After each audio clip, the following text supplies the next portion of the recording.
আসানসোলে চিটফান্ড কেলেঙ্কারি, সেখানে গ্রেফতার করা হয়েছে মূল অভিযুক্তকে। তৃণমূল সংখ্যালঘু সেলের নেতার ছেলে তহসিন আহমেদ, তাকে গ্রেফতার করা হয়েছে। গ্রেফতার করেছে আসানসোল উত্তর থানার পুলিশ। অভিযুক্তের বিরুদ্ধে প্রায় 350 কোটি আর্থিক প্রতারণার অভিযোগ রয়েছে। তৃণমূল সংখ্যালঘু সেলের নেতা ছেলে তহসিন আহমেদ, তাকে গ্রেফতার করেছে আসানসোল উত্তর থানার পুলিশ। আমরা বিষয় নিয়ে আরো জানবো, কথা বলবো। বাসুদেব আমাদের সঙ্গে রয়েছেন প্রতিনিধি টেলিফোন লাইনে। বাসুদেব, অবশেষে অভিযুক্ত গ্রেফতার।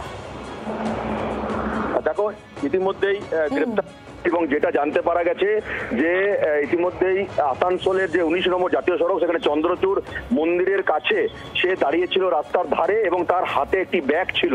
সেই ব্যাগে হিউজ পরিমাণে সোনা ও রূপোর অলংকার ছিল। সেই অলংকার সহ ও ঝাড়খণ্ডে পালিয়ে যাওয়ার জন্য বাস ধরার জন্য ওখানে দাঁড়িয়েছিল।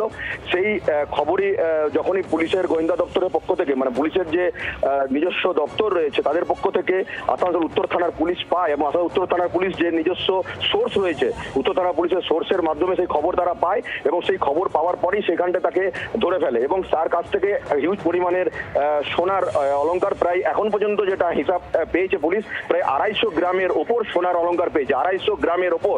এছাড়াও রূপোর গহনা অনেক পাওয়া গেছে এবং তাকে সেখান থেকে গ্রেপ্তার করা হয়েছে। পাশাপাশি পুলিশ সেখানে যেমন তদন্ত করছে, পাশাপাশি পুলিশ তাকে আসানসোল আদালতে প্রডিউস করে হেফাজতে নিয়ে আরো কিছু নগদ বা আরো কিছু সোনা পাবে কিনা সেই বিষয়ে তারা তদন্ত করবে বলে জানতে পারা গেছে। বাংলার আওয়াজ, বাঙালির আবেগ, জি 24 ঘন্টা।